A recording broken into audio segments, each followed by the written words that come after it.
Hello po! Magandang umaga. Ako po ay nagluto na ng agahan ngayon sa aking tindahan. Una po, pansit. May pritong itlog, hotdog, langgonisa, saka tortang talong din.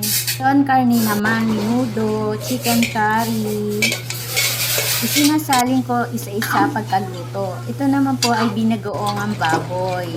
Ayan. Nag-start po ako magluto ng alas 10 ng umaga. Ito po ay adobong isaw. Gumigising ako ng 4:30. Ito naman po ay adobong baboy. 4:30 ako gumigising, alas 6 ng umaga ako nagluluto. Ito naman po ay bopis. Madami pa po yan, kaya lang hindi ko nabidyohan lahat. Ito naman yung gulay, ginisang toge, ginisang upo, sarap ng upo. At saka munggo na may chicharon. Ang sarap din ng munggo ko.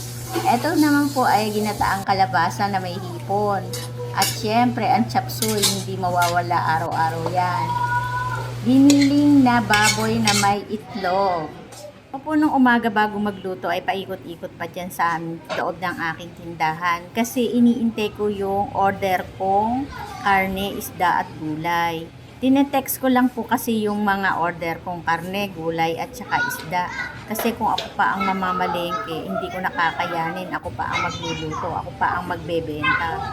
Ngayon po, gusto ko po kasi matapos agad ang aking nilulutong ulam lahat.